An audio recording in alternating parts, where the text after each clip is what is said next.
Assalamu alaikum hormatly adamlarym. Garaşda baqy tarapy ýurdumyzdaky täzelikler hem habarlar bilen tanışdyrýan Watan habarlary gepleşmekdeşiz. Şugun hormatly prezident Wada Gurbanoğlu Berdimuhammedow sanly ulga marhaly iş masalyny geçirdi. Oňa ministrler kabinetiniň başlygynyň käbir ornwatarlary, Aşgabat şäheriniň welaýetleriniň häkimleri gatnaşdylar. İş masalynyň dowamyna paýtatmyda we ýurdumyzyň sebetlerini, durmuş ykdysaty dönüşdirmegiň möhüm güzepelerini, möhümleýini owgujulyk işleriniň ýagdaýyna hemde milli özgörtme maksatnamalaryny durmuşa geçirmek boýunça alınıp barylýan işler bilen baglanyşykly wajyp meseleler garaldy. Hormatly prezidentimiz sanly ulgamarkaly geçirilýän iş maslahatyny açyp, ilki bilen ministrler kabinetiniň başlygynyň ornwatary, Daşary işler ministri Meriýedowy güni aragatnaşyga çagyrdy. Hemde oňa ýüzlenip şeýle diýdi. Meriýedow, mänim Morşýaly Rus Federasiýasy bilen strategik hyzmatdaşlyk gatnaşyklaryny hemme taraplaryň ösürmek bol Türkmenistanyň daşary siýasatynyň ileri tutulýan ugurlarynyň hemme biri bolup durýar. Russiýa bilen ýurdumyza garaşdyrma akrar eden we diplomatiýa gatnaşyklaryny ýola goýan hem ilkinji döwletleriň biridir. Şuň 8 aprelinde bir Türkmenistan bilen Russiýa Federasiýasynyň arasynda diplomatik gatnaşyklaryň ýola goýulmagynyň 30 ýylyny belläp geçer. Şeýle hem dowamında biziň ýurtlarymyň arasyndaky hyzmatdaşlyk bir hiltaýdan täze derece hem çykaryldy. Häzirki döwürde ören köp ugurlar boýunça depkinli ösdürilýär. Siýasy diplomatik Fewda ykdysady hyzmatdaş. Medeniň sanperwer gatnaşyklary hem birlikdäki işiň beýleki urlary Türkmenistan bilen Russiýanyň arasyndaky iki taraplaryň hyzmatdaşlygynyň esasy manasyny düzýär. Ýokary döwlet derejesinde ýola goýulan açyk, netijeli we dostlukly gatnaşyklar däwe urulan Türkmen-Rus dostluk hyzmatdaşlygyny giňeltmegiň esasy şerti bolup durýar. Näme şoňla birlikde biz häzirki döwürde döwletlere gatnaşyklaryň ykdysady hyzmatdaşlyk goýunça Türkmen-Russiýa hökümetdäri topary.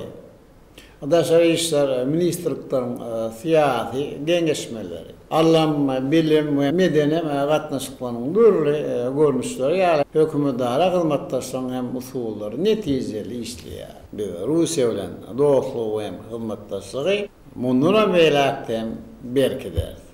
Hem şundan baglykda men size Moskwa şäherine iş sapary bilen gitmegi hemde Russiýanyň Daşary işler ministrliginde we beýleki döwlet düzümleri bilen gepleşikler geçirmegi tawsirýar.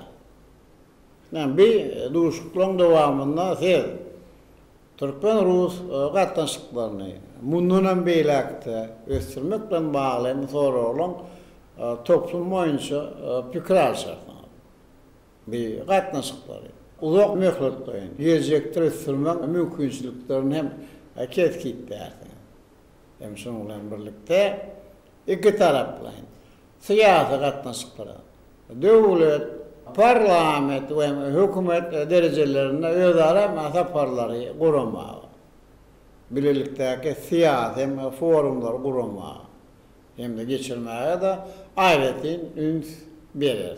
Şoňla bagly size şöyle Türkmenistana hazar hem döwletleriň hem başdanlaryň ýokary derejedäki 6-njy duşuňdan taýýarlyk görmek we mony geçirmek bilen maly soraglary aral maslahatlaşma hem tawsirýar. Şeýle siz Russiýaly kädeşleriniz bilen ilkinji ýerde Aşgabatdan we şuýluň may aýynda parlamentleriň hem baş tutanlaryň derejesinde geçirilýän Merkez Aziýa Russiýa parlament forumunyň maksatnamasyna we gün tertibine serederde. Mundan başga Türkmenistan bilen Russiýanyň arasyndaky iki taraplaryň harytem dolanşygyny depkinli ösdürmek. Aksaýatyň esasy hem puduklaryny bilelikdäki hem taslamалary durmuşa geçirmek mümkin etmek. İýdigdel esas alym, bilim we medeni gatnaşyklaryny işçileşdirmek maksady bilen ýakyn wagtda Russiýa tarapy bilen bilelikde hökümetdara Türkmen Rus hem topgonuň bilelikdäki başlyklarynyň hem duguşyny guramak hem zerur bolup durýar. Şeýlen bir topor nowutdaky mezgidini näşýülüň ikinji ýarymyny geçirmek bilen maglayan soralara arap maslahatlaşar. Russiýanyň sebitleri bilen Türkmenistan güni gatnaşyklary ol. Türkmen Rus hyzmatdaşyň ýene bir möhüm owlarynyň biri bolup durýar. Näşi mesele vermek bilen näsiz biziň ýurdumyzyň däwe bilen hyzmatdaşlar bolup durýan Rus Federasiýasynyň respublikalary, vilayetleri we hem ülkeleri bilen gatnaşyklaryň hem meselelerini maral maslahatlaşar. Men belki geçmýäli alam bilim medeni ulumyň arasynda hyzmatdaşyk Türkmen Rus gatnaşyklaryň mühim bölegi bolup durýar. Ýa wagtda köp sanly Türkmen oglan gyýlaryň hem Russiýanyň ýokary okuw mekdeplerini bilim alýanlygyny biz elbetde kanaatlanmak bilen hem bellemek isleýär. Bir iki ýurduň bilim edalarynyň hem arasyndaky gönem gatnaşyklar mundan beýlekde hep many gollar. Medeniýet ulgamyna bolsa Türkmenistana Russiýanyň medeniýet günlerini imtanperwer gatnaşyklaryny geňirtmäge hem önükdirilen ençeme beýlek çäreleri gurama hem maksada laýyk hasaplaýar. Şundan bagly size Türkmenistan we Russiýanyň arasynda diplomatik hem gatnaşyklaryň ýolu goýulmagynyň 30 ýylyny bayram edip bellemäge bagşlanan çärelerin maksatnamasynyň üstünde işlemek hem tawsiýa. Bir maksatnamada medeniýet bilen baglan soralar aýratyn hem üns bermeli. Ýokarda sanalyp geçilen soralar hem beýleki soralar siziň Russiýa Federasiýasyna boljak saparynyň baş meselesi bolmaly. Ýokarda aýdylanylara nazar almak bilen men häzir Türkmenistanyň wakiliýetiniň suýulyň 22-nji fevralyna Moskwa şäherine iş saparyna iýermek barada hem buýrugy gol çekdi. Hormat prezidentime de degişli resmi nama gol çekip, onu Sanyl Gomarkaly vice-premieri berdi. Hemde taparyň maksatnamasyna laýyklykda ýöňde goýulan wezipeleriň üstünlikli ýerine getirmek ugruna derur tagallary etmegi taşyrdy. Soňra döwlet başlarymyz vice-premier Daşary işler ministri Merýedowa ýüzlenip şeýle diýdi. Merýedowa şeýlem size taşyryp ýagny biziň dostlarymyz Hytaý Halk Respublikasy ören ýokary derejede onda hem şowfunly gyşky Olimpiya oýunlaryny geçirdiler. Bizim ödegemizi olary gutlaýar, näbi gutlamady ilçhanaň üstünden olary ýetirin. Soňra hormat prezidentimiz Sanyl Gomarkaly geçirilýän iş masagyny dowam edip, Aşgabat şäheriniň häkimi Gannymowy hemde ministrler kabinetiniň başlygynyň ornmasary Pürçekowy güni aragatnaşyga çagyrdy. Aşgabat şäheriniň häkimi Gannymow häzirki döwürde ýurdumyzyň baş şäherine alınıp bolýan işleriň ýagdaýy, paýtagtymyzda degişli arasaçylyk we awadaňlaşdyryş işlerini ýokary derejede geçirmek boýunça döwlet başlarymyzyň ulal beren tarşyklarynyň ýerine ýetirişi hemde halkara dinanlar günü münasibetli meýilleşdirilen çärelere ýurdumyzyň durmuşyna möhüm ähmiýeti bolan köpçülikliň bagnahallaryny ekmek dawratyna görülýän taýýarlyk işleri barada hatabat berdi. Hormat prezidentime de hatabat dinläp, ak mermerli Aşgabaty himmet tarapyny ösürmek, paýtagtymyzda meýilleşdirilen ähli çäreleri üstünlikli durmuşa geçirmek hemde medeni durmuş maksady binalaryň gurulşygyny degişli derejede alyp barmak ugruna ýerine ýetirilýän işleriň diýipkinlerini güýçlendirmegiň zerurdygyna üns çekdi. Hormat prezidentimiz ýurdumyzyň baş şäherine alınıp bolýan işleriň netijelik häsiýeti eý bolmagy, şol sanna halkara dinanlar günüň dawralarynyň ýokary derejede geçirilmegi, şeýlekem köpçülikliň bagnahallarynyň oturdylmagynyň ýalky mövsümine guramaçyklyk ýeşilmegi bilen baglanşykly meseleleri iýdigderli gözükçülükde saklamak taşyrdy. Soňra hormat prezidentimiz ministrler kabinetiniň başlygynyň ornmasary Pürçekowa söz berdi. Vice-premier ýurdumyzyň dürli künjeklerini, şol sanna Aşgabat şäherine gurulşyga alınıp bolýan deskarlardaky işleriň ýagdaýy, aýratynda halkyň arkadagy zamanasy ýylyna gurulmagy meýilleşdirilýän dürli maksady binalaryň gurulşygyna girişmek bilen baglanşykly ýerine ýetirilýän taýýarlyk işler barada hatabat berdi. Vice-premier yurdumyzyň Senagat we Gurulşyk Önümçüligi ministrliginiň öňünde durýan wezipeleri laýyklykda alınıp bolýan gurulşyklary we ykdysatymyzyň beýleki puwdoklarynyň önümçük zerurlyklaryny hemde ilatymyzy ýokary hilli Senagat önümleri we idare kärhanlaryň önümçügine gerek bolan çygymal serişleri bilen üpçün etmek maksady bilen Täjikistan Respublikasy bilen ýokary derejede gadanan alaşygyň çäklerini Degişi ministrligiň garamagynaky Nevitmaş döwlet kärhanasynda öndürilýän önümleriň çygymal hökümine ulanýan sozlan we guýma alümin satyn almak üçin Täjikistan Respublikasynyň Senagat we Tehnologiýalar ministrliginden 10.000 tonna alümin satyn almak boýunça alınıp bolýan işler barada hatabat berdi. Hormat prezidentime de hatabat dinläp, häzirki döwürde Türkmenistan bilen Täjikistan Respublikasynyň arasynda ýoly goýulýan hyzmatdaşlygyň hil taýdan täze derejä çykanlygyny kanagatlanma bilen bellädi. Döwlet başlarymyz ýurdumyzy durumçy ykdysatydan ösürmek maksatnamasyny ýerine ýetirmeň çäklerini alınıp bolýan işleriň wajypdygyny belläp, gurulşyk işleriniň öz wagtyna geçirilmeginiň we olarda ýokary hil derejesiniň üçin edilmeginiň möhüm talap bolup durýanyny aýtdy. Bu babatda ýöňde durýan wezipeleriň üstünlikli ýerine ýetirmegine jogapkärçilikli çemeleşmegi tapşyrdy. Hormat prezidentimiz ýurdumyzyň baş şekerini alınıp bolýan işleriň döwrüň ruhuny we bu gurda bildirilýän taraplara laýyk derejede alınıp barylmalygyny belläp, degişi arassaçylyk, awadanlaşdyryş hemde gurulşyk işleriniň ýokary guramaçyk derejesiniň üpçün edilmeligini belledi. Munyň özi döwlet maksatnamalaryndan gelip çykan wezipeleriň üstünlikli ýerine getirilmeginiň möhüm şertini emele getirýär. Hormat prezidentimiz soňky ýyllarda ýurdumyzda halkara hyzmatdaşyk gatnaşyklarynyň işin ösürmeginiň, Senagat puwdogyny düýpli özgörtmeleriň üstünlikli amala aşyrylmagyna möhüm ähmiýetiniň bardygyny belledi. Ýokary hilli Senagat önümçügini ösürmekde derur çygymal hökümine ulanýan alümin önümleriniň getirilmegi bilen baglanyşykly meseleler hemme taraplaryň we häzirki döwrüň ýagdaýyna laýyklykda içgin öwrülmelidir diýip döwlet başlarymyz aýtdy. Bu babatda vice-premier anyk görkezmeler berdi. Sanly ulgam arkaly geçirilýän iş maslahatyna soňra hormat prezidentimiz ýurdumyzyň vilayetleriniň häkimlerini hemde ministrler kabinetiniň başlygynyň o Senagat toplugyna gözegçi diýen ornmasary Urabiýe Lewi güni aratnaşyga çagyrdy. Hormatly häkimler bir şuň sizlen diýip bolşýarlygyna sanly ulgam arkaly iş maslahatymyzy geçirýär. Ýani geçen hepden dowamyna alyp barılan işleriniz barada gelecek hem etmeli işler barada hem şuun hatavatlarını berin. Yani bizim şuunki iş maslahatımızda hem Minister Kabineti'nin o toplumda cevap veren Minister Kabineti'nin başkanı olmaları oradaydı hem katnaşıyor. Hormatly häkimler, men esasy berjek sowalam şulardan owarat ýagny buğdoy meydanlaryna mineral dökümler bilen iýmitlendirmek.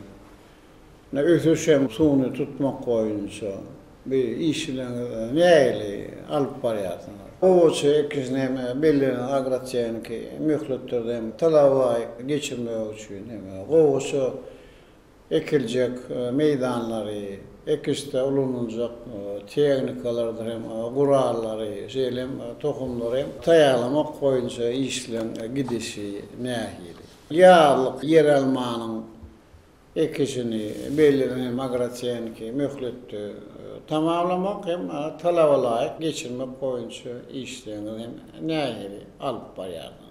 Ýarlyk soğunyň ekişini belirlenen möhletlerde tamamlamak hem talabalar geçirmek üçin işler nähili alyp barýar. Ýarlyk ýene bağ etmek mewzumyna taýýarlyk nähili geçen Minister Kabineti'nin meclisine görüşüňiz ýarlyk hem bir değişli mesele boýunça bir karar kabul etdi. Inni bağ nahallar hem ekiljek yerlerini o hem zerur muktarını siz taýýarlamaly. Mallarçylyk hozurluklarına, oğluk, gudy mewzuna taýýarlyk nähili hem bir mewzumy guramaçykly geçirmek üçin mallarlara zerur hem şertler döredilýärmi. Olayetde o milli maksatnamasyna şeýlem ýurdumyz 2019 hem 2025-nji ýyllarda durmuş ykdysatydan ösürmek maksatnamasyna laýyklykda medrin durmuş maksatly desgalaryň ýaşaýyş jaýlaryň, ýollaryň, suw we lağım arasyndaky desgalaryň gurulşyny hem alyp barış barada maňa hasabatyny berin. Hormat prezidentimiz ilki bilen hatabat bermek üçin Akyl vilayetiniň häkimi Gurbanowa söz berdi. Häkim şu günler vilayetin ekrançyk meýdanlaryna alınıp barlayan agroteknik çärelerin ýerine ýetilişi, gowaça we beýleki ýazlyk ekinleriň ekişine taýýarlyk işleriniň diýipginleri barada hatabat berdi. Kyrgyzstanda şu ýylyň 19 martynda hormatly prezidentimiziň başlangyjy boýunça geçiriljek köpçülikliň baý nahallaryny oturtmakda barasyna görülen taýýarlyk işler hakynda hatabat berildi. Hatabatyň çäklerine häkim Akyl vilayetiniň göw ekrançy daýhanlarynyň ýazlyk soğun ekişini tamamlanyklar barada habar berdi. Şonuň bilen baglykda ekişi geçirilen ýerlerde degişi agroteknik çäreleriň öýül wagtyna we ýokary hili geçirmek ornuny ähli zerur işler alınıp barlýar. Vilayetiň mallarçy hojalyklaryna ogluk gydy mögsümini guramaçylyk geçirmek, şol wagtyň özünde düýelerden köçek almak mögsüminiň netijeli häzede eý bolmak ornuny zerur tagallarda edilýär. Şeýlekem vilayetde o milli maksatnamasyna laýyklykda medeni durmuş maksatly desgalaryň, ýaşaýyş jaýlarynyň, ýollaryň we tuwara saraýy desgalaryň guruluşlarynyň öýül wagtyna we ýokary hili geçirmegine möhüm ähmiýet berilýär. Soňra hormatly prezidentimiz Balkan vilayetiniň häkimi Atakallyýewa söz berdi. Häkim häzirki döwürde vilayetiň ekrançyk meýdanlaryna alınıp barlayan mögsümliğin obagajylyk işleriniň ýagdaýy, şeýlekem güýlük bugdaý eklen meýdanlarda ýerine ýetirilýän iýdek işleri, şol sanda gowy çekişine guramaçylyk geçmek ornuny görülen taýýarlyk işleriniň derejesi barada hatabat berdi. Şol wagtyň özünde vilayetiň baý daýhanlarynyň ýazlyk soğun ekişini üstünlükli tamamlanyklar hakynda habar berildi.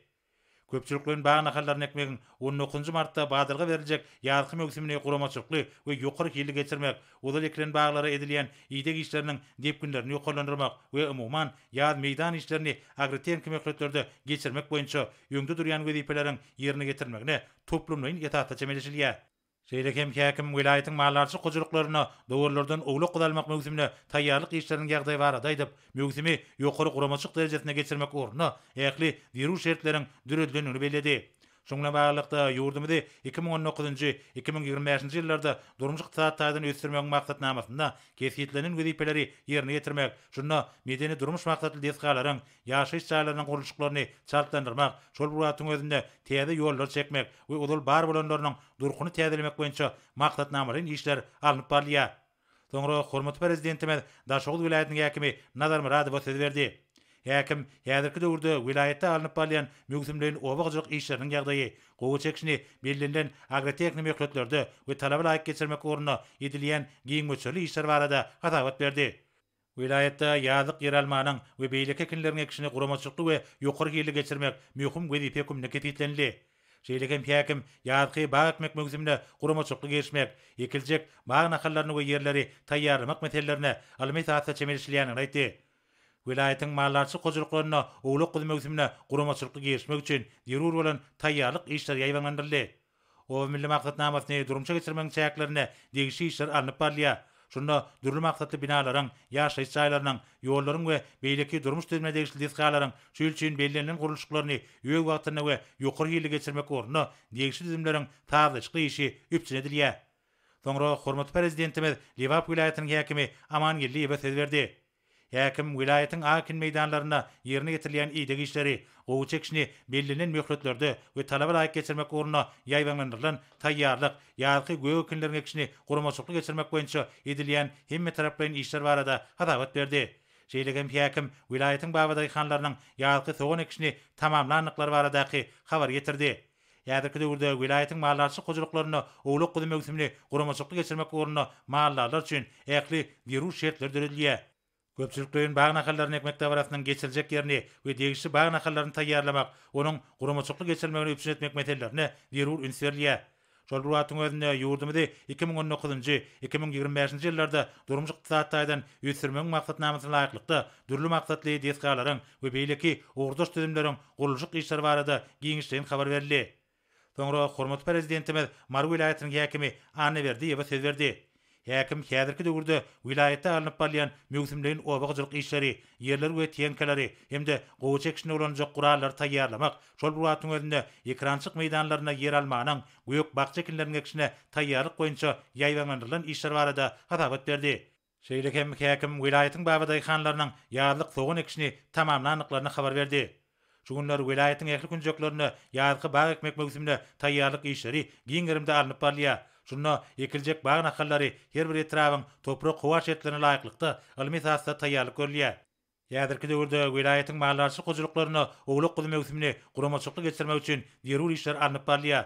Vilayetde o milli maksatnamasyny ýerine getirmegiň çäklerini, medeni durmuş maksatly desgalaryň, ýaşaýyş jaýlarynyň, ýollaryň we suwara salaýjy desgalaryň gurulşygyna möhüm ünsürliýär.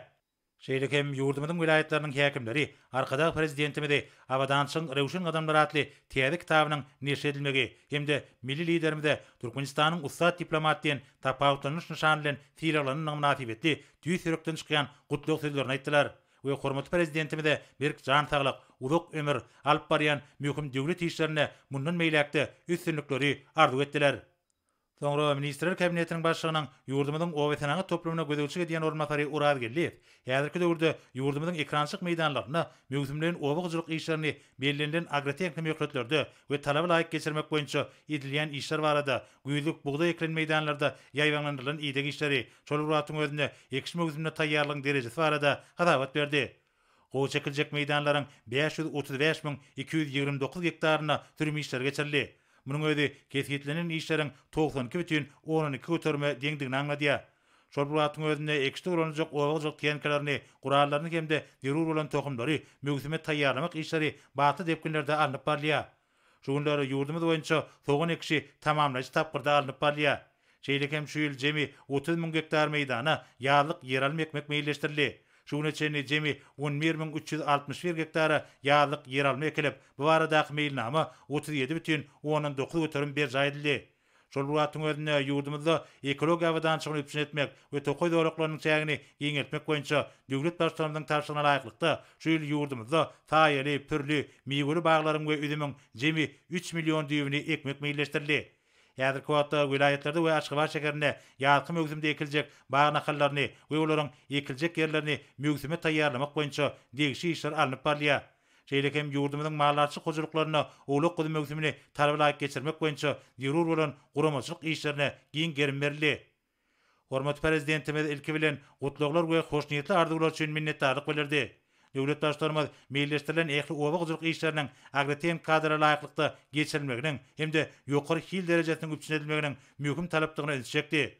Şunun bilen baglykda hormatly prezidentimiz vice-premier hemde vilayetleriň häkimlerini bu ýurda alınıp barýan işleri ýygyderli gödegçilikde taklamagy tapşyrdy. Şeýle hem döwlet başlarymyz vilayetleriň akin meýdanlaryna alınıp barýan ýedek işleriniň agrotechnik kadra laýyklykda geçirilmegine aýratyn ähmiýet bermegi tapşyrdy. Şol Uratyň özüne owagçylyk teňkelerini we gurallaryny gowy çekişine taýýarlamak işleri häzirki döwrüň möhüm talap bolmalylar. Döwlet başlarymyz ýurdumyzyň sebitleriniň ekrançyk meýdanlarynyň tuwa kabalaryny aratsalamak, tuw serişlerini rejeli peýdalanmak, owagçylyk işlerine häzirki zamanyň gözen tejribesini, alman galanlaryny netijeli peýdalanmak meselelerini möhüm ähmiýet berilmelidigini belläp, bu wagtda birnäçe anyk görkezmeler berdi. Şonda ýurdumyzda 2019-2025 ýyllarda durumjy ykdysadydan ösürmek boýunça maksatnamanyň üstünlikli ýerine getirilmegine zerur üns berilmeliler. Munyň özi halkymyzyň durmuş derejesiniň ýokarlanmagyna, dürli maksatly desgalaryň gurulşyk işleriniň depkinlerini artdyrmakda aýratyn ähmiýetlidir. Hormatly prezidentimiz o milli maksatnamasynyň üstünlikli ýerine getirilmeginiň möhüm talap bolup durýanyny öňe çekip, ýerlerde alınıp barýan işleriň maksatnamadan gelip çykan wezipelere doly kybap gelmeligini bellemek bilen bu wagtda anyk taşyklar berdi. Hemde sany ulgam arkaly geçirilen iş maslahatyny jemledi. Hormatly häkimler, görüşüňiz ýaly biz gün tertibine girilen iş maslahatyny hemde iş ähli soralar, arap maslahatlaşdyk. Egerde başga soraňyz ýok bolsa, ýokmy? Tamam, ýok arkadaş. Onda biz şunun bilen şuňky iş maslahatyny geçirip gutaýar. Esasy siziň geriňizde berk jan sağlygyny hem alyp barýan işleriňizde ol üstünlikleri arz edýär. Sag bolun.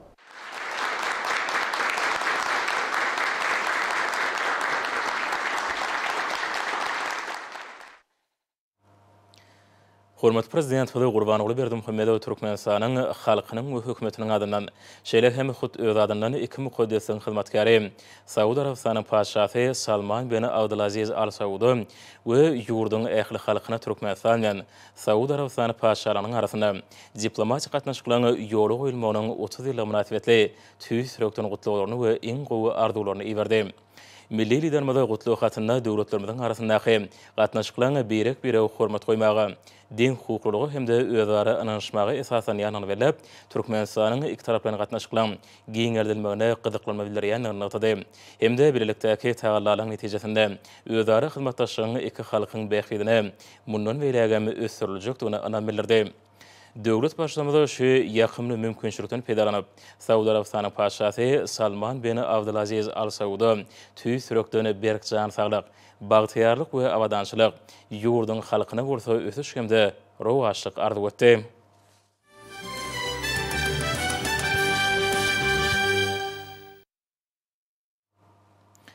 Şuň ýurdumyň daşary işler ministrligini Hytaý Halky Respublikasynyň Türkmenistanaky adatdan daşary we dowlat ýaly Siyan Naýçen mene duş geçirli.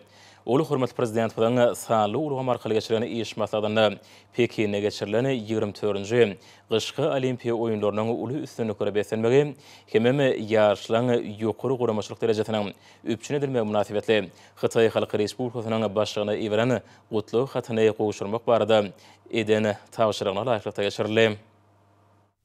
Milli liderimizden idadara tağlat kemem ýokary derejede geçirilen gepleşikler netijesinde soňky ýyllarda Türkmenistan bilen Hytaý Halky Respublikasynyň arasynda ýoly goýulan gatnaşyklary ösdüşiň täze derejesine çykdy. Munyň özi iki ýurdun halklarynyň özara gatnaşykly gatnaşyklaryny işleňleşdirmegine bolan gyzyklanmalarynyň oňy netije berýäniniň aýdyn beýanlary. Dünyada emele çalışılma ýagdaýa garamazdan Pekin'de Gyşky Olimpiýa oýunlarynyň uly üstünlikleri besenenligi hemem oňa ýokary guramaçylyk derejesiniň üpçün edilenligi belenilip ilçe hormat prezident bilen Hytaý Halky Respublikasynyň başlygyna iwreni gutlu hat goşurly. Hytaý Halky Respublikasynyň Türkmenistanaky adatdan daşary we dowlat ýaly elçisi garaşly betarap Türkmenistanyň dünýäde ygtybary hyzmatdaş hökümnäki awraýynyň belende galýanyny şeýlelikde iki ýurdun arasyndaky hyzmatdaş gatnaşyklarynyň ösdürmegine munasip goşunt goşmagyň özü üçin ägurt mertebe döne veledi. Hemem Hytaý Halky Respublikasynyň başlygyna iwrelen gutlu hat üçin hormatly prezident we öz adyndan hemem Hytaýyň ähli ýolbaşy düzümleriniň adyndan hoşallyk sözlerini beýan etdi. Şuny saýlawlaryň öňýanyk çäreleň täze tapgyry Türkmenistanyň prezidenti wezipetine dalaşgärleň saýlawçylar bilen duşuklar başlandy. Ýurdumyzda raýatlaryň erkisligini erkini beýan etmegine kepelendirýän hemde saýlaw möhsüminiň ähli tapgyrlarynyň ýokary halkary ölçülerine raýatlykda düzgünleşdirilýän hukuk ulgamy kemale getirildi. Ýurdumyzyň saýlaw kodeksine raýatly dalaşgärleri bellige alanyp purtadan başlap erkin wagty işlerini geçirmäge saýlawlaryň öňýanyk ýygnaklarda duşuklarda köpçüliklerini habar beriş terişlerini çykyş etmäge deň mümkinçilikleri eýe boldur. Şunu saýlaw şäherleri aýanlyk hemde açyklyk esatyna geçirilýär. Daşary welaýatynyň häkimligine Türkmenistanyň Demokratik Partiýa tarapyndan ýurdumynyň prezidenti wezipetine dalaşgar görkezlen Türkmenistanyň Ministrler Kabinetiniň başlygynyň ornmasary Serdar Berdimuhammedow bilen saýlawçylaryň duşugy geçirildi. Ýokary döwlet wezipetine dalaşgar bilen duşmak üçin bir ýere welaýatyň ykdysadyýatynyň ähli puduklarynyň zähmet toporlarynyň jemgyýetçilik guramallarynyň ýürüýte orta gowy mekdepleriniň wekilleri, hormatly ýaşlylar hemde kümüş taşly eneler gatnaşdylar. Demokratik Partiýanyň Daşary Welaýat Komitetiniň başlygy Meredow duşugy açyp, dalaşgaryň ynanynyň wekiline Göregli Trawnyň 65-nji orta mektebiniň muallimi Aramedowa söz berdi. Ol ýygnananlary Serdar Berdimuhammedowyň zähmet terjime haly bilen tanıştyryp, ýokary döwlet wezipetine dalaşgary, ýaş başlangyçlar bilen çykyş edýän, giň gerimde pikirlenmäge okyplyk hemde dörli döwlet wezipelerini işleýän ýyllaryna milli ösüş maksatnamalaryny durmuşa üstünlikli geçirmegiň uly tejribesini toplan jogapkärli ýolbaşy, şeýlede ýokary ahlak sypatly hemde guramaçylyk başlanyklarına eýe bolan adam hökmünde häsiýetlendirdi. Soňra Türkmenistanyň prezidenti wezipetine dalaşgar Serdar Berdimuhammedow çykyş edip, ýokary döwlet wezipetine dalaşgar hökmünde hödürlenen üçin saýlawçylara hoşallyk bildirip, döwlet başlygynyň öňünde boljak saýlawlaryna dalaşgar hökmünde gatnaşmagyň özü üçin belet mertebedigini bellädi. Munyň özi diňe meniň üçin näle garaşylyk ýyllary içinde kemale gelen ýaş netleň ählisi üçin hem uly jogapkärçilikdir diýip dalaşgar aýtdy. Serdar Berdimuhammedow saýlawlaryň öňýanyny maksatnamasynyň esasy ugurlaryny beýan edip, Türkmenistanyň dünýä derejesinde awraýyny hasa belende götürmek, ýurdumyzy mundan meýlekde okuny ösdürmek meseleleriniň ilkinji nowatdaky wezipeleriň hataryna durýan noktada. Milli lidermeden başlangyjy bilen işlenip taýýarlanan Beýkara döwletiň täze eýýamynyň galkynşy Türkmenistany 2020-nji 2050-nji ýyllarda durmuş ykdysadydan ösürmek milli maksatnamasy döwlet öz ygtyýarlygyny pogtanlanyrmak ösüşiň täze tapgyryna watanmaz ýymyndan meýlekde güllä ösürmek boýunça şäherleriň işçileşdirilmegine gönüktirilen möhüm wezipeler kesitleýär. Ýokary döwlet wezipesine adalaşgar, raýatlaryň ýokary durmuş derejesini hemde ýurdumyň hemme taraplaryň okuny ösüşini üpçün etmek üçin tutuş halkyň hasa jewitleşmeginiň hemde tagallalarynyň birleşdirilmeginiň zerurdygyny tap, hemmelere türkmen halkynyň häzirki we geljekki nesilleriniň bagtyar durmuşynyň üpçün edilmegine gönüktirilen beýik maksatnamalar amala asylmakda ulus arzu etdi. Belli şäherli ýokary döwlet wezipesine saýlanan ýagdaýyna adalaşgar ýurdumynyň beýleki sebitlerli bir hatarda gadymiyete çäýäklerinden beýik ýüpek ýoly geçen Daşawly vilayatyna köp sany meşhur şahslaryň ýaşap geçen hasyllygy we rızgal bereketi ekrançylarynyň zähmet söýürligi bilen tapatlanýan bu sebitde de uly üns bermegi maksady edinýär. Döwlet özgörtmeleri maksatnamalarynyň üstünlikli durmuşa geçirilmegi netijesinde ýurdumyň demirgazyk sebitine ykdysadiyetimiň ähli puduklary düýpli ötüşe eýe boldy. Täze döwrewap owalar, mektepler, çaýgylar waglary, hassahanalar, sport toplumlary peýda boldy diýip Serdar Berdimuhammedow sözünde dowam etdi. Hormatly prezidentimiz tarapyndan başlanan oňyn özgörtmeler geljekde de münasip dowam etdirilýär diýip dalaşgar berdi. Öňde durýan möhüm wezipeleriň hataryna ýaşaý jaýlarynyň gurulşynyň gelimini giňeltmek, ilaty ýokary hili agyz suw bilen üpçün etmek, suw serişdelerini rejeli peýdalanmak, sebitde milli we halkara syýahatçylygy ösdürmek owalarda we şäherlerde täze döwrewap umumy bilim berýän mektepler hemde mektebe çenli çaýgylar idaralaryny gurmak meseleleri görkezildi. Serdar Berdimuhammedow şeýlede vilayatda awtomobil ýollarynyň gurulşynyň depkinlerini güýçlendirmek hemde olaryň durkuny täzelemek möhümdigi barada aýdyp, hususan Aşgabat Daşawly vilayat merkezini ruhany itirar hemde könürgen şäher bilen birleşdirýän awtomobil ýollaryny ünsçekdi. Dalaşgaryň maksatnamasyna şeýlede telekeçilik gollamak döwlet tarapyndan dörli ýeňillikli şertleriň döredilmeginiň hasabyna owa sanagat toplumyny özgörtmek işlerine telekeçileri çekmek wezipeleri bellenildi. Belli şäher bu şäherler durly owa okujylyk öňümlerini şol sany künjüni, bugdaýy, paýtany gaýtadan işlemek boýunça senagatyň mundan meýlekde ösdürmegini üpçün eder. Şeýlede saýlawçylaryň sargıtlaryny nazara almak bilen susy öňüme enerjileri höwetlendirmek işleri dowam edýär diýip dalaşgar ananyrdy. Soňra saýlawçylar bilen ýurdumyň mundan meýlekde okuny ösdürmek meseleleri barada höwetlendirmek dowamyna Serdar Berdimuhammedow ýygnananlaryň köp sany sowallaryna jogap berdi. Özüniň saýlawlaryň öň ýanyna maksatnamasynyň käbir meselelerini anyklaşdyrdy. Hususan ol ilatyň saglygyny gorumak hemde ekologiýa awadançylygyny üpçün etmek, sebitlerde ilatyň ýaşaýyş durmuş şertlerini hassa gowlanyrmak, bular we beýleki wezipeler barada öz garaýşlaryny beýan etdi. Şeýlede olary oňyn çözmek boýunça geçirilmeli şäherleri kefitledi. Duşga adnazlar garaşsylyk ýyllaryna zekini hemme taraplaryň bilimli ýolbaşlaryň we hünärmenleriň ýaş nesliniň kemale gelenlerini täze eýýamda döwleti dolandyrmak üçin olary giň ýol açylýanyny kanagatlanma bilen bellädiler. Şunuň bilen birlikde Türkmenistany mundan meýlekde ösürmek boýunça milli maksatnamalary şol sana Beýkara döwletiň täze eýýamynyň galkynşy Türkmenistany 2020-nji 2050-nji ýyllarda durmuş ykdysadydan ösürmegiň milli maksatnamasyny üstünlikli durmuşa geçirmekde olaryň üstüne uly jogapkärçilik ýüklenýär. Türkmenistanyň prezidenti wezipesine adalaşgar bu duşuk öz çykyşynyň üns berilip dinlenen üçin ýygnananlara hoşalyk bildirip, ähli gojul gaýratyny hem de bilimini durly wezipelerde işlän döwrüne toplan tejribesini edid watanymyzyň mundan meýlekde güllä ösmeginiň bähwedine peýdalanjakdygyny saýlawçylar ýene-de edek ananlardy. Türkmenistanyň prezidenti wezipesine adalaşgarlaryň saýlawçylar bilen duşuklar dowam edýär. Saýlawlara çenli galan döwürde ýokary döwlet wezipesine adalaşgarlar öz saýlawçylary bilen ýene-de bir näçe edek duşuşarlar. Şunu ananylan wekillere aýratyn orun degişler. Olar saýlawçylara adalaşgaryň maksatnamasy barada giň işlen gurrun bererler. Olaryň terjeme hallary bilen tanıştyrarlar. Şol wagtda Türkmenistanyň prezidenti wezipesine adalaşgarlary ködürlemek we belli almak işleri dol açyklyk hemde aýanyk ýagdaýyna dowam edýär. Munyň özi ýurdumyzda kanunyň, demokratiýanyň ses bermek erkinligi ýörelgelerini dawarlanýanynyň aýdyn sultnamasdyr. Şu ýylyň 10-njy martyna geçirijek Türkmenistanyň prezidentiniň saýlawlarynyň möhüm jemgyýetçilik syýasy möhümüň taýýarlyk işleriniň germegi giňe. Häzirki döwürde iň ýokary döwlet wezipesine has münasip bolan dalaşgarlary hödürlemek boýunça maslahatlar geçirildi. Senagatçylar we Telekaçlar birleşmesinde Senagatçylar we Telekaçlar partiýasynyň nowatdan aşary 3-nji gurultaý geçirildi. 10 gün tertibinde Türkmenistanyň prezidenti wezipetine dalaşýary ködürlemek meselesi girdildi. Gurultaýa ýurdumyň jemgyýetçilik guramalarynyň köpçülikden habar berişleriniň hemde beýleki düzümden wekilleri gatnaşdylar. Eň ýokary döwlet wezipetine dalaşýar hökmüne Senagatçylar we Telekaçlar partiýasynyň Wepaly gurulşy gojulyk jemgyýetiniň direktory Babamrat Meredow ködürlemek meselesi ara alınıp maslahatlaşyldy. Başara gatnaşyjylary dalaşýar Meredowyň terjime hali bilen tanışdyryldy. Ol 2001-nji ýylda Türkmen döwlet binagarlyk gurulşyk institutyny injener sistema tehnik hünär boýunça tamamlady.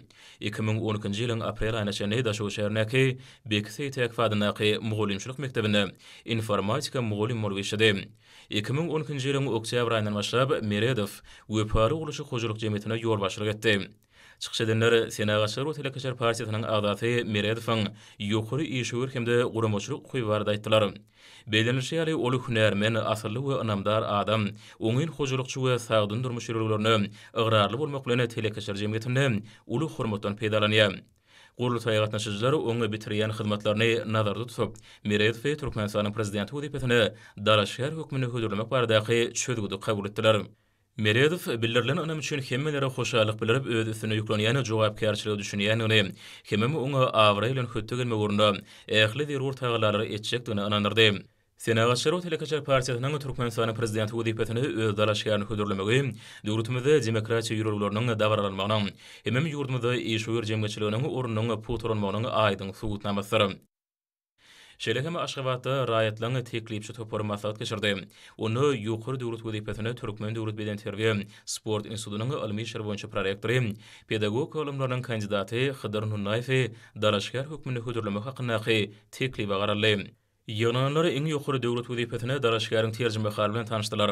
Nurnaýew Aşgabat şäheriniň Injira Ganda adynaky lukmançylyk mektebini tamamlap, hemde ýurdumyň ýaraly işleriň hatarına harby ulukdan soňra 1997-nji ýylda zähmet ýoluny başlady. Türkmen döwlet beden terbiýe we sport institutyna girmeden ol sağlyk işlemleriniň dürli idaralaryny işledi. 2003-nji ýylda ýokary okuw mektebi tamamlap Ahal welaýatynyň Tejenik tarapgathanasynda Lukman hünäri boýunça işledi. 2005-2014-nji ýyllar aralygyna Türkmen döwlet beden terbiýe we sport institutynyň sportyň nazarýaty we usuly kafedrasynda mugallim boldy. 2011-nji ýylda bolsa B kafedranyň müdiri boldy. 2014-nji ýylda bu ýokary okuw mektebiniň ilmi işler boýunça prorektor wezipetine belenildi. Ýygnaga gatnaşyjylar eň ýokary döwlet wezipetine hödürlenýän dalaşýaryň ýokary hünär derejesini, guramaçylyk ukybyny, şeýlekeme zähmet söýürlük we sagdyn durmuş ýerlerini eýermek ýary şahsy häsiýetlerini belediler. Hydyr Nurnaýewiň mugallimçilik ilmini ösürmäge Türkmenistanyň ýaş neslini terbiýelemege goşan uly goşandyny ykdylyp, ýygnalanlar 2022-nji ýylyň 10-njy martynda geçiriljek. Türkmenistanyň prezidentiniň saýrawlaryny eň ýokary döwlet wezipetine ony dalaşýar hökmüni hödürlemege goladylar. Özüdegine Nurnaýew bildirilen ýokary anam üçin raýatlary hoşalygyny beýan edip, mundan belägeme döwletimiziň belen sepketlere ýetmegi, mehriban halkymyzyň bagtyarlygy üçin mundan belägem güýjüni we tejribesini gaýgyrmajagdygyny anandyrdy. Daşow welaýatyna raýatlaryň teklipçi toparynyň ýygnalyny dowamyny oňa gatnaşyjylar Türkmenistanyň Demokratik partiýasynyň Sapar Murat Türkmenbaşy etrap komissiyanyň başlygy Maksat Ödeşew Türkmenistanyň prezidenti wezipetine dalaşýarlygy hödürlemek meselesine garadylar. Bu mesele boýunça pikir alşmalarda gatnaşyjylar dalaşýaryň terjime hali bilen tanışdylar. Maksat Ödeşew 2000-nji ýylda Türkmeni Owa Hoşuluk Uniwersitetini tamamlap, Daşow welaýatynyň Türkmenbaşy etrabynyň elektrik aragatnaşyk karhanasyna operator wezipetine zähmet ýoluny başlady. 2002-2008-nji ýyllar aralygy Ödeşew bu etrabyň häkimliginde dürli wezipelerde işledi. 2008-nji ýylyň dekabr aýynda Türkmenistanyň Demokratik partiýasynyň etrap komissiyanyň sekretarlygyna taýlandy. 2013-nji ýylyň sentyabr aýyndan häzirki wagta çenli bu komissiyanyň başlygy Şeýlekeme Dalaşýar Türkmenistanyň mejlisiniň 5-nji çağrışynyň deputaty boldy. Çıkış edenler dalaşýaryň hormaty munasaby ýokary guramçylyk ukyplaryny belediler. Ýygnalanlar Ödeşewiň partiýa işine döwletimiziň hem jemgyýetimiziň demokratik esaslarynyň ösdürmegine goşan sallamly goşandyny atyp, 2022-nji ýylyň 10-njy martynda geçiriljek Türkmenistanyň prezidentiniň saýrawlaryny eň ýokary döwlet wezipetine ony dalaşýar hökmüni hödürlemege goladylar. Özgedegine Ödeşew bildirilen ýokary anam üçin hoşalygyny beýan edip, halkymyzyň we mehriban watanymyzyň güllä üçiniň bähridine bildirilen anamy halal zähmeti bilen ödejekdigini anandyrdy. Şuun Türkmenistan'na sayrulları ve sarat aşkar geçirmek boyunca Merkel Toporun yol başlanan hemem ağlarının köpçülüklerini haber verişleri işlerine katlaşmanı Merkel Toporun Novot'taki meciyet geçirli. Meciyetin gün tertibine yurdumdan prezidenti vazifesine hödürlenen dalaşkarları belli almak meselesi girdirli.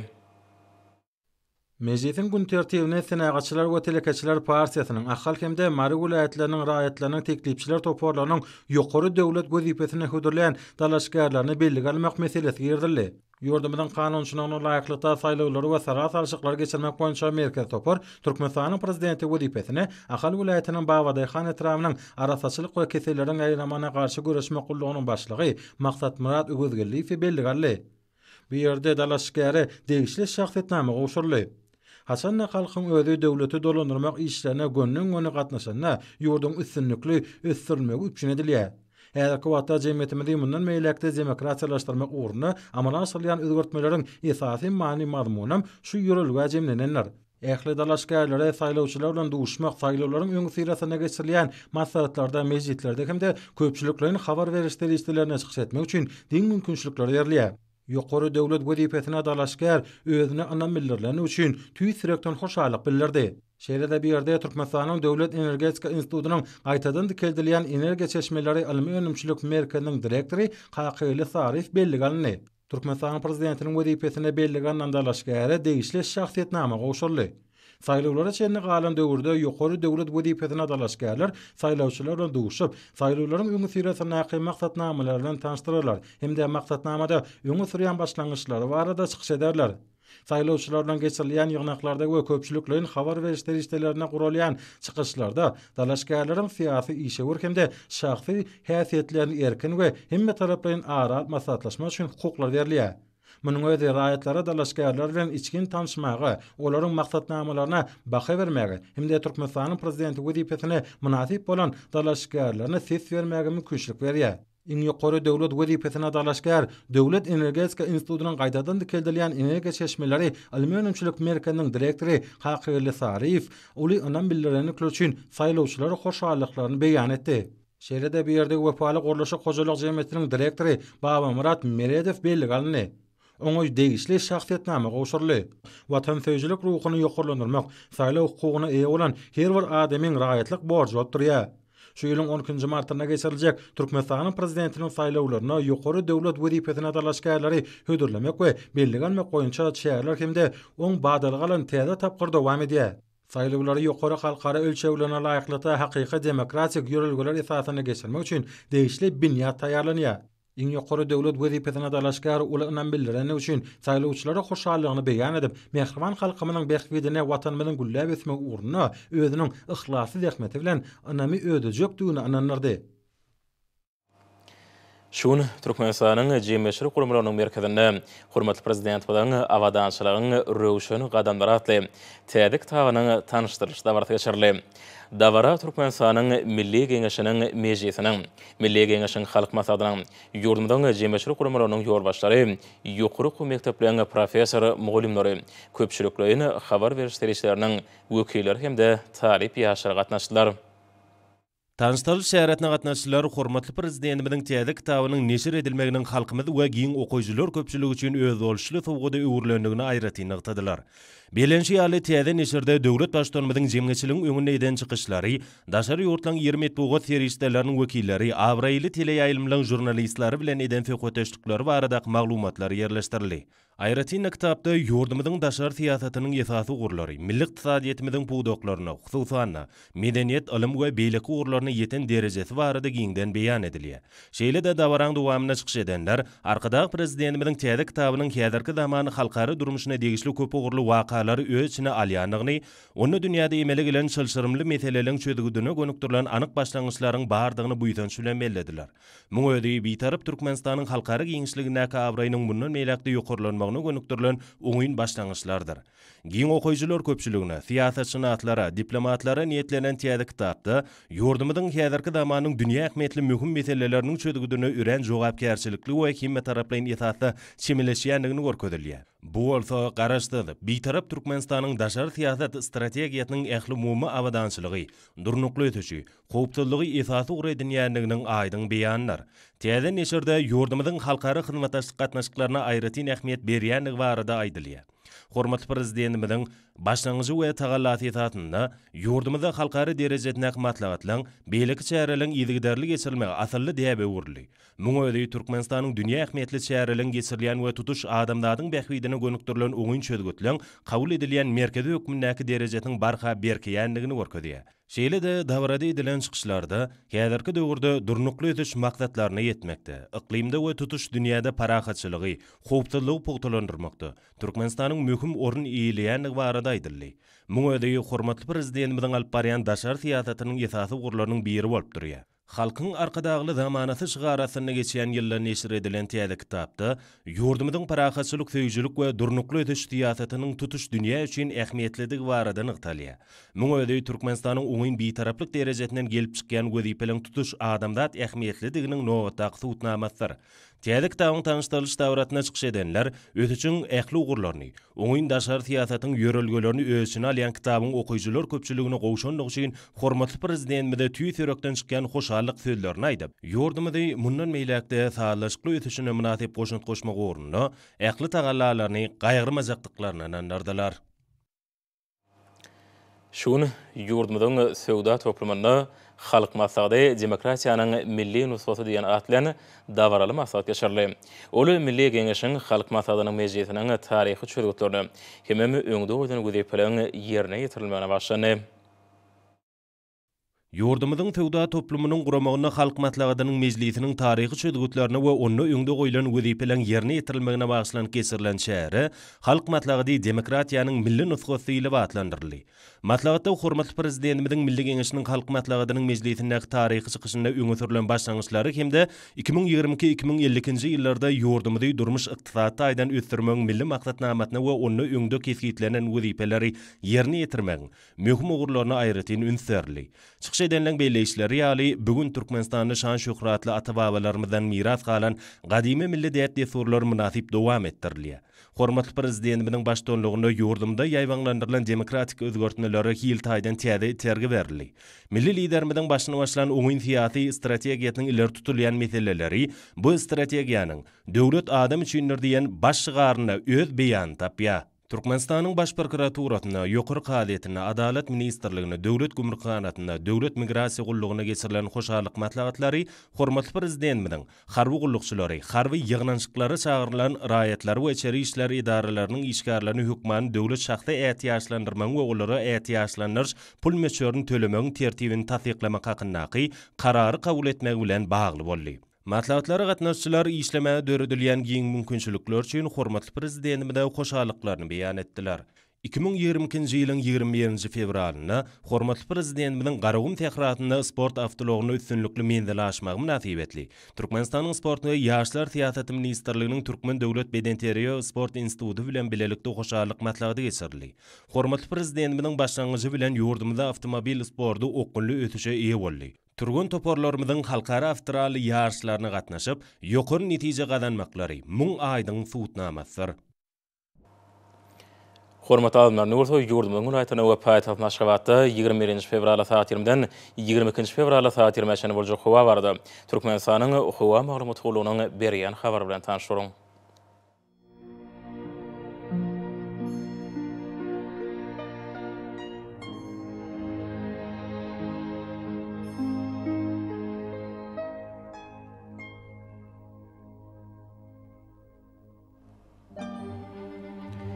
Balkın ulaýatyna üýtgä preambulty hoýup alkem ýaşar demirady kunwataran tele sekundy 7-10 km ýetýän şemal usaryp howa ýejetine 1-6 gradus günüdüne 11-16 gradus kenaryaky taraparyna 6-11 gradus maýly bolar. Ahir ulaýatyna üýtgä preambulty hoýup ýaşar demirady kunwataran tele sekundy 6-11 metr ýetýän şemal usaryp howa ýejetine 2-7 gradus günüdüne 12-17 gradus maýly bolar.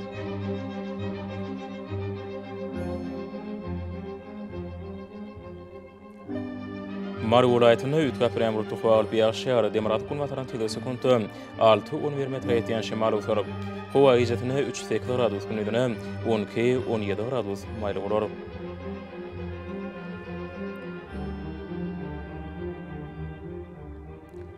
Lewap vilayatyny Ütkap Rəmrut tuqaly adkem ýaşýar Demirad kulmataran tilo sekundy 7-12 metre ýetýän şemal usaryp, howa ijatyny 2-7 gradus günüdüne 13-18 gradus maýly bolar.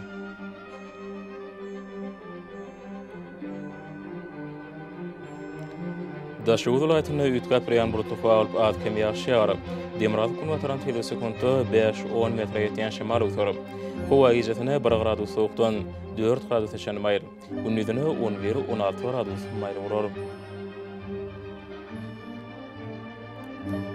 Paýtagtyň aşgabaty Ütkap Rəmrut tuqaly ýerden adkem ýaşýar Demirad kulmataran tilo sekundy 7-9 metre ýetýän şemal usaryp, howa ijatyny 4-6 gradus gündüzüne 14-16 gradus maýl bolar.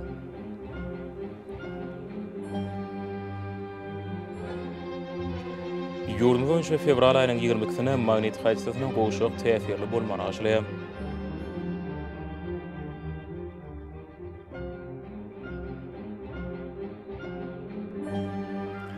Edil vatandaşlar gyş pasyny günüň dowamynda howanyň derejesiniň üýtgäp durýanyny nazar alyp, pasylyň aýratynlyklaryna laýyklyk eýinmegi.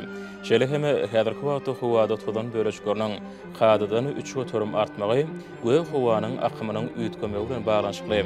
Howa şertleriniň adamyň bedenine ýetip biläjek oňoýsuz täsirleriniň öňüne almak maksady bilen agyz burun örtügini ulanmakly maslahat berýär. Howpsuz bolan 2 metr araçagy berja etmek, elleri arasynda saklamak zerurdur. Mehman ýeşler, bulary berja etseňiz, ýylyň islenip pasyny öz saglygyňyzy gorap bilersiňiz. Mehriban adamlar, şunundan watan habarlary peşimiz jemleýäs. Berkarar döwletiň täze ýamynyň galkynşy döwründe watanymyzy Türkmenistan ähli wagtlarda ösüşýär. Ähli ösüşleň ödenine bolsa halkyň bähbidi bar. Çünki biziň ýurdumyzda döwlet adam şenler.